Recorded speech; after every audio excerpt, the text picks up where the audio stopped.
Olá pessoal, vamos para o nosso módulo 12 do tema Direito Ambiental.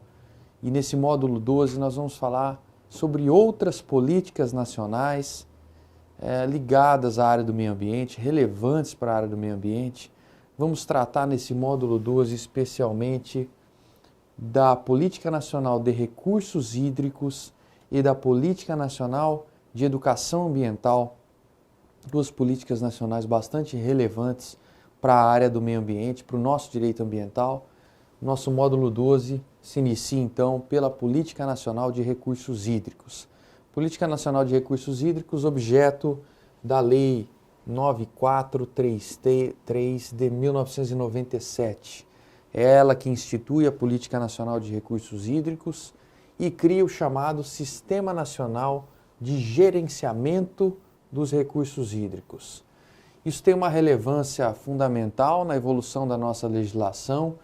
Isso é o reconhecimento oficial de que esse tema da água, esse recurso natural tão abundante no Brasil e às vezes tão negligenciado, e essencial, imprescindível à nossa vida, a todas as formas de vida, a todas as atividades econômicas.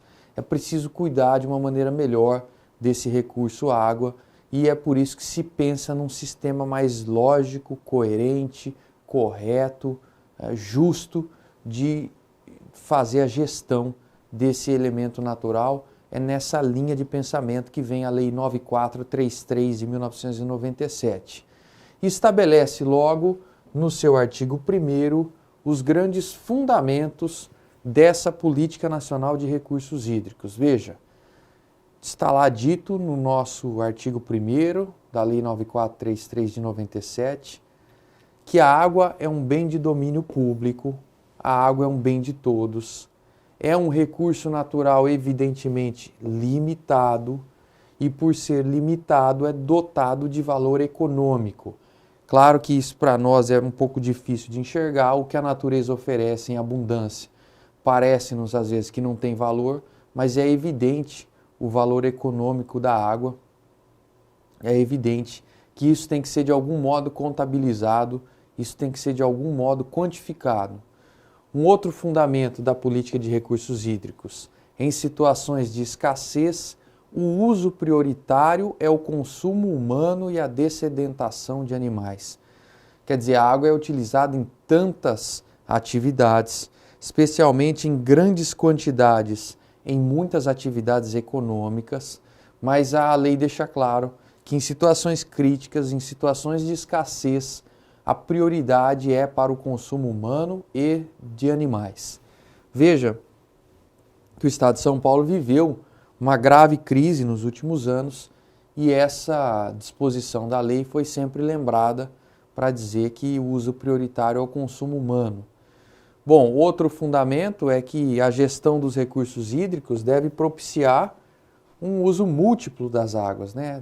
Nós devemos organizar o uso das águas de modo que se possa manter com múltiplas funções o recurso hídrico.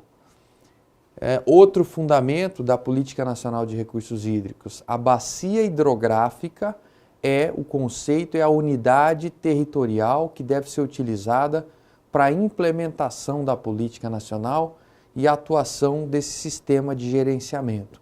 Então, o grande conceito que se usa como parâmetro, como unidade territorial, é o conceito de bacia hidrográfica. E, finalmente, o último fundamento ali definido: a gestão dos recursos hídricos deve ser descentralizada e contar com a participação de todos, do poder público, dos usuários e das comunidades. São esses os fundamentos estabelecidos no artigo 1º da Política Nacional de Recursos Hídricos. E logo também o artigo 2º traz para nós os objetivos dessa política. Claro, assegurar à atual e às futuras gerações a disponibilidade de água nos aspectos de quantidade e de qualidade, não é? Outro objetivo, a utilização racional e integrada dos recursos hídricos. E um terceiro objetivo, a prevenção e a defesa contra eventos críticos, contra eventos hidrológicos críticos. A ideia, então, é que esse sistema de gerenciamento funcione de tal modo a buscar atingir esses três objetivos: a prevenção de eventos críticos, assegurar à atual e às futuras gerações a disponibilidade com a qualidade necessária e uma utilização racional desses recursos hídricos. Esses três objetivos devem ser buscados pela política nacional e por esse sistema de gerenciamento. São estabelecidas também diretrizes gerais na implementação da política nacional de recursos hídricos, que estão trazidas lá no artigo 3º da lei. A gestão sistemática dos recursos hídricos é uma diretriz, sem dissociação, sem descolamento, sem afastamento dos aspectos de quantidade e qualidade. Essa é uma diretriz. A adequação da gestão dos recursos às diversidades, que são tantas no país, não é? Físicas, bióticas, demográficas, econômicas, sociais, etc. A integração da gestão de recursos hídricos com a gestão ambiental em geral, globalmente considerada. A articulação do planejamento de recursos hídricos com os planejamentos regional, estadual e nacional e com os setores que usam os recursos hídricos, a sociedade em geral.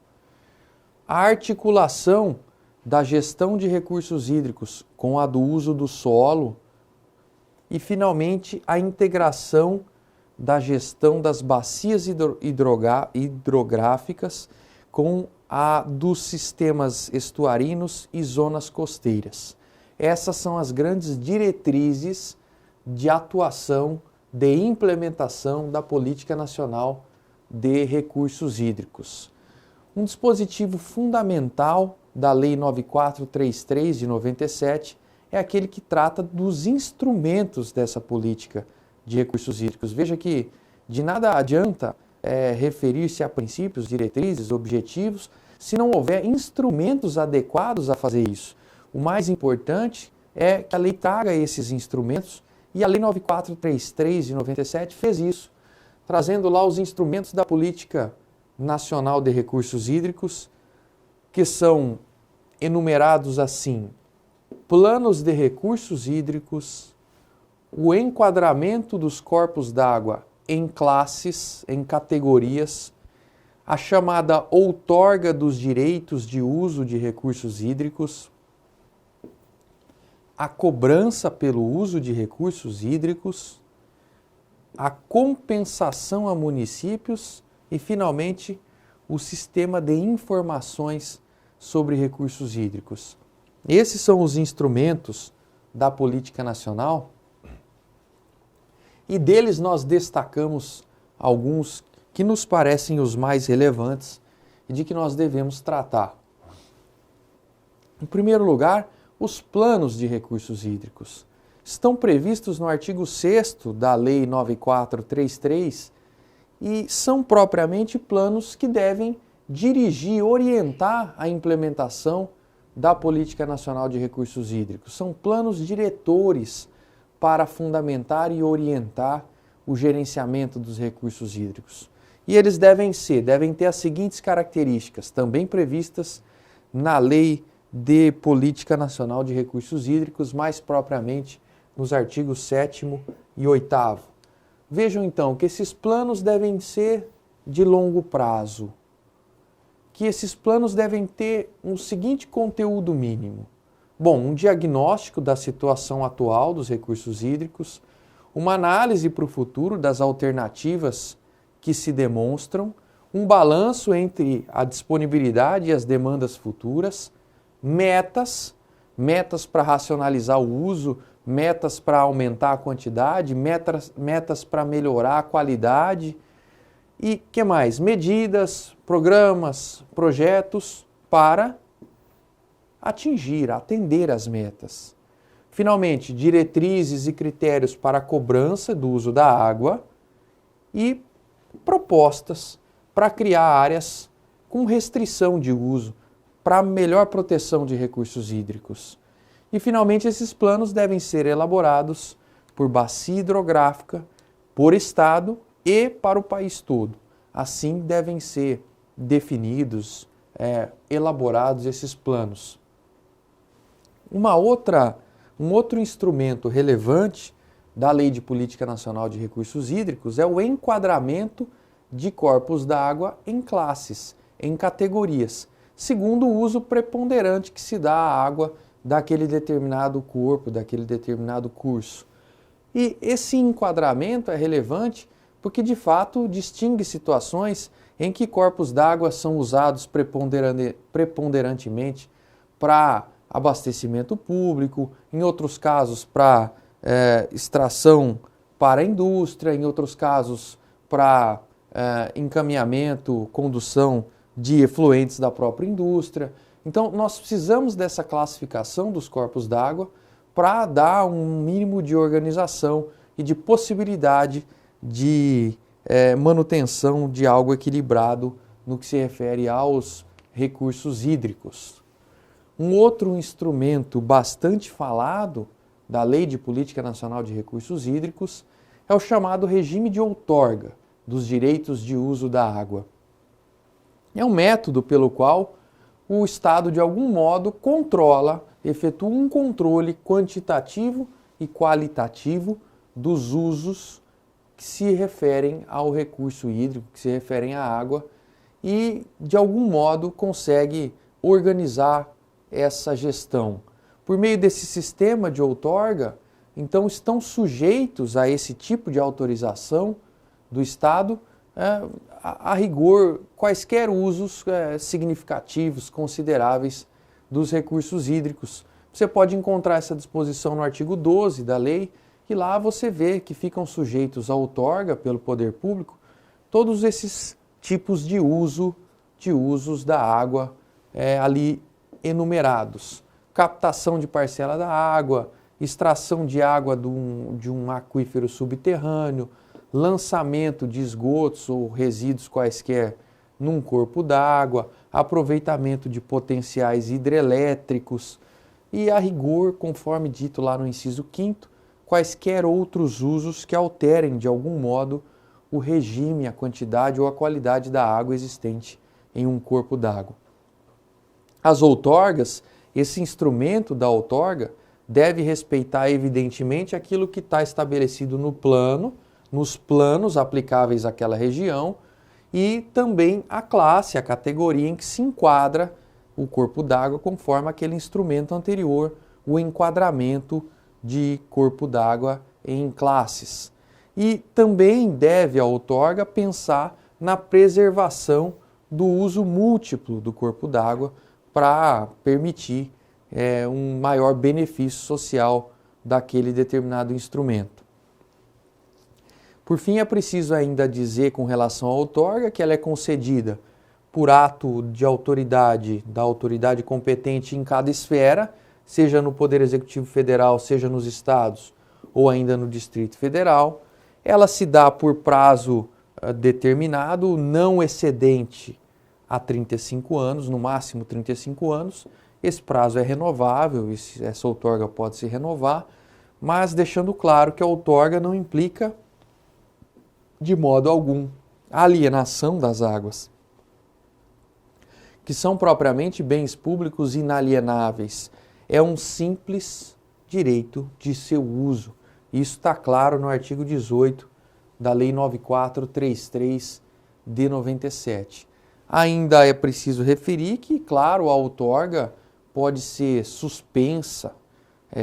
A pessoa que obtém esse direito de uso pode ter esse direito de algum modo cassado, suspenso, nas hipóteses estabelecidas no artigo 15 da lei, que tratam propriamente de situações de descumprimento dos deveres, das obrigações legais daquele que recebe a outorga e, evidentemente, se causar poluição acima do permitido, se descumprir condições que deveriam permanecer cumpridas, descumprir os termos da outorga, etc., esse direito pode ser de algum modo suspenso ou cassado pode-se dizer assim. E, finalmente, há um tema relevantíssimo da Política Nacional de Recursos Hídricos, que é o instrumento chamado cobrança pelo uso da água. A ideia de se cobrar pelo uso da água voltando lá aos fundamentos, àquilo que nós tratamos inicialmente com relação à lei, a ideia da cobrança pelo uso da água é reconhecer que a água é um bem limitado, imprescindível à vida e às atividades e dotado de valor econômico, de modo que isso precisa ser quantificado. Há ainda um outro dado importante. A cobrança pelo uso da água está adequada, está em conformidade com um dos princípios do direito ambiental que nós estudamos lá nos nossos primeiros módulos, o princípio do usuário pagador. Você deve se lembrar do princípio do usuário pagador, segundo o qual aquele que faz uso, ainda que uso, claro, lícito dos recursos naturais, deve pagar por isso, deve ressarcir de algum modo, porque esses recursos naturais são dotados de um valor econômico relevante. Então, é nessa linha que se estabelece esse instrumento da Lei de Política Nacional de Recursos Hídricos, a cobrança pelo uso da água. Vejamos então as disposições que tratam disso. Você encontra um dispositivo relevante, que é o artigo 19 da Lei 9433, que diz justamente que a cobrança pelo uso da água busca reconhecer a água como um bem econômico e dar ao usuário uma indicação de seu real valor, incentivar a racionalização do uso da água e, finalmente, obter recursos financeiros por essa cobrança para financiar programas, intervenções, aquilo que está previsto nos planos de recursos hídricos. Veja que todos os recursos, todos os usos, sujeitos ao regime de outorga, aquele instrumento de que nós acabamos de falar, todos os usos sujeitos ao regime de outorga devem ser cobrados. Isso está expressamente previsto também no artigo 20 da Lei 9433 de 97. Como serão cobrados? Isso está dito no artigo 21. A fixação dos valores deve observar para quem capta a água, o volume retirado, para quem lança algum poluente na água, o volume lançado. Estão lá critérios para definir, para fixar esses valores. Além disso, os valores que são arrecadados com essa cobrança, eles devem ser utilizados no financiamento daquilo que está previsto nos planos de recursos hídricos. Você está vendo aí dos estudos, programas, projetos e obras incluídos nesses planos. E também, por que não, no pagamento de implantação, de despesas de implantação e do custeio do funcionamento dos órgãos e entidades que integram o chamado Sistema Nacional de Gerenciamento de Recursos Hídricos. Então, os recursos obtidos podem, de fato, ser aplicados com essas duas finalidades. Passamos então à segunda parte desse nosso módulo, que é ainda tratar de políticas nacionais relevantes na área ambiental, e nós vamos agora falar um pouco da Política Nacional de Educação Ambiental.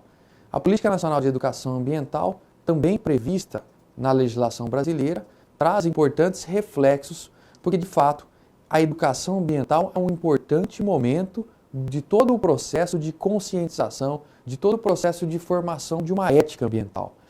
A Política Nacional de Educação Ambiental está trazida pela Lei 9795 de 99, foi instituída pela Lei 9795 de 99, e essa lei conceitua a educação ambiental como o conjunto de processos pelos quais o indivíduo e a coletividade constroem valores, conhecimentos, habilidades, atitudes, todas voltadas para a conservação do meio ambiente.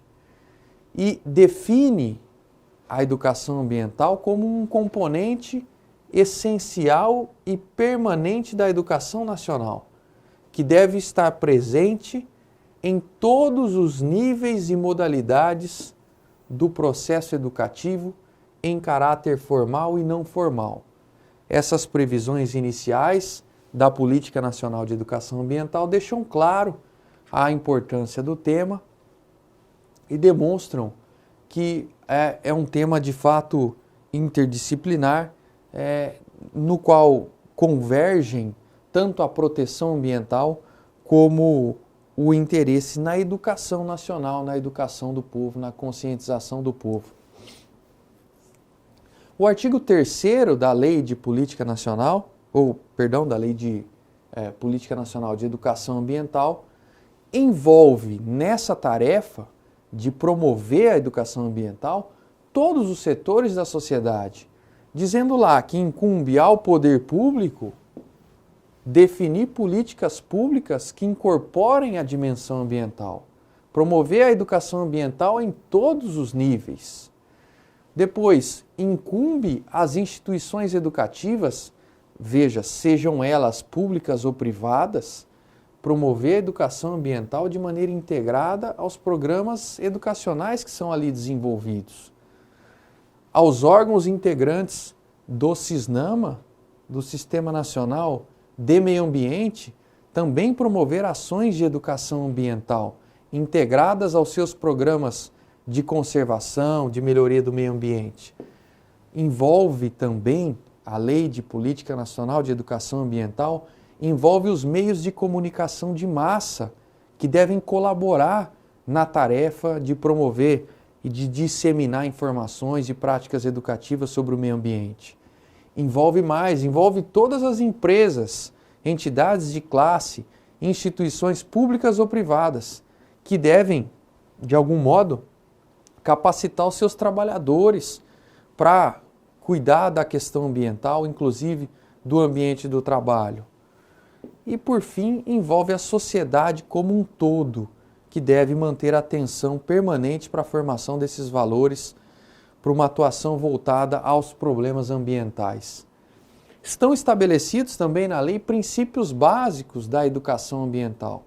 Esses princípios básicos são muito importantes porque vão nortear a construção de todo o conhecimento que se pretende gerar na esfera da educação ambiental.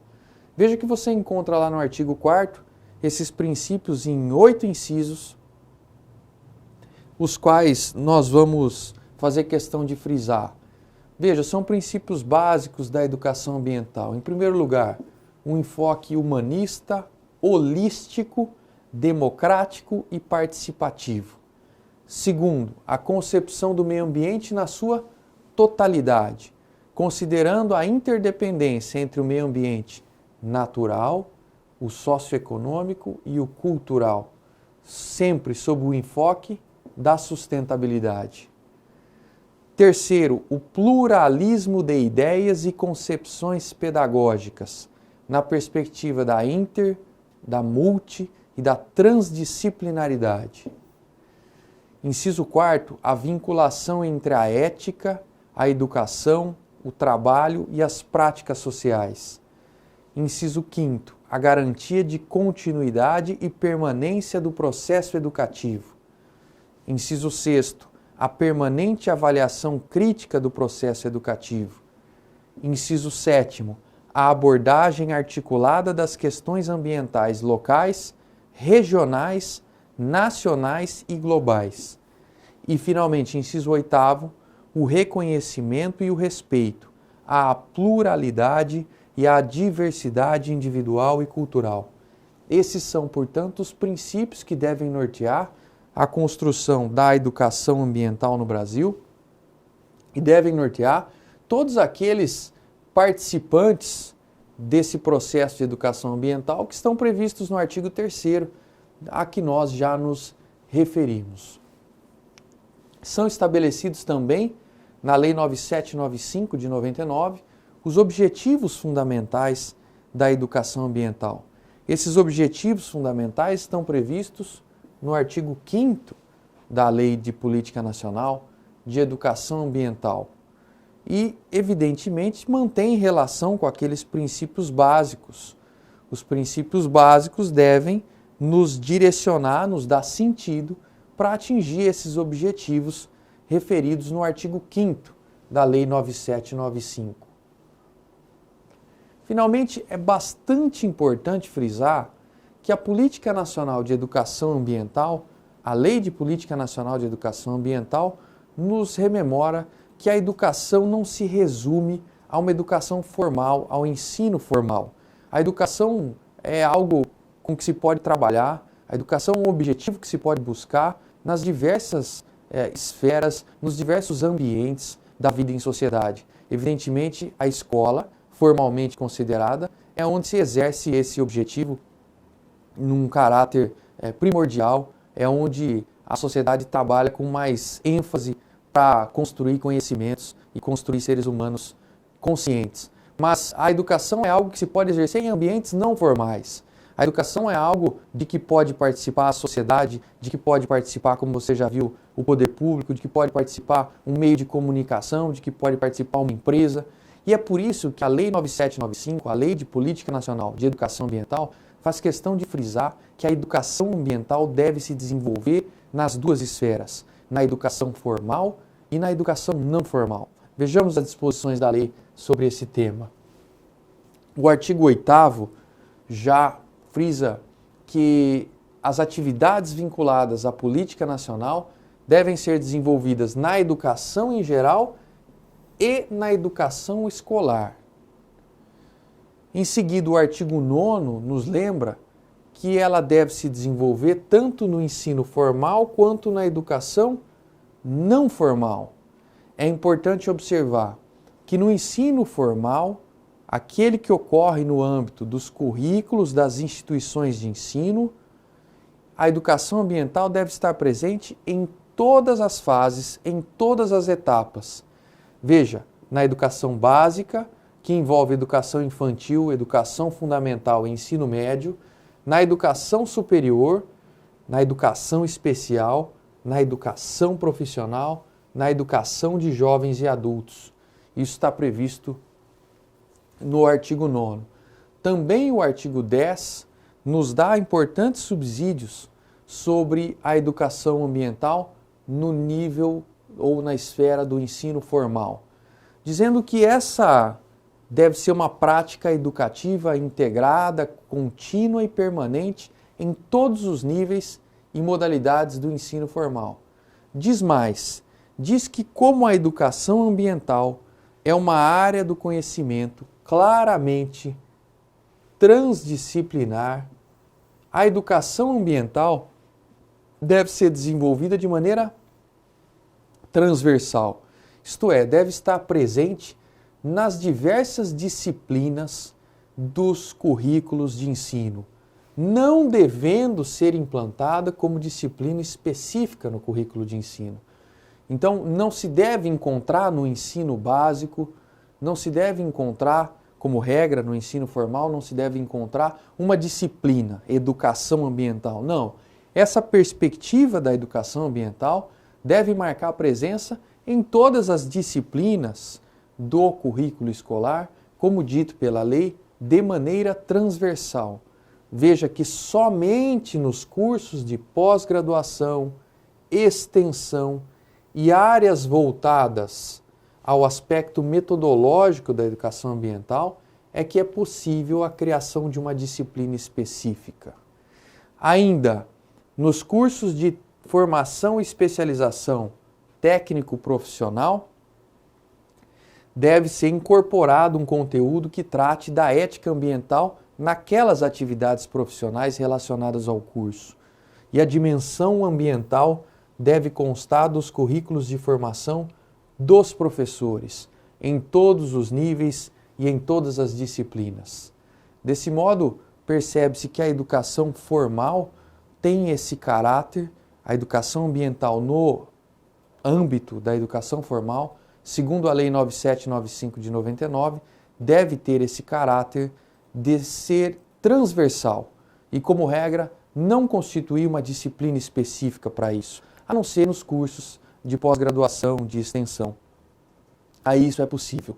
E há, por fim, que se mencionar a educação não formal, a educação em geral, como nomeado pela lei, educação não formal. Vejamos que o artigo 13 diz que a educação ambiental não formal é constituída pelas ações e práticas educativas voltadas à sensibilização da coletividade sobre as questões ambientais e a sua organização e participação na qualidade do meio ambiente.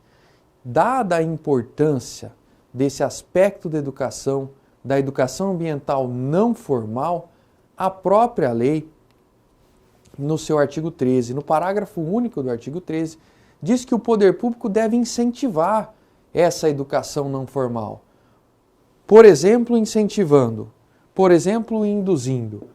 a difusão por meios de comunicação de massa de informações de temas relacionados ao ambiente, a ampla participação da escola, da universidade, de organizações não governamentais nos programas relacionados à educação ambiental, a participação de empresas públicas ou privadas em programas de educação ambiental, a sensibilização da sociedade e das populações tradicionais ligadas às unidades de conservação, a sensibilização tão importante dos agricultores e, finalmente, o ecoturismo.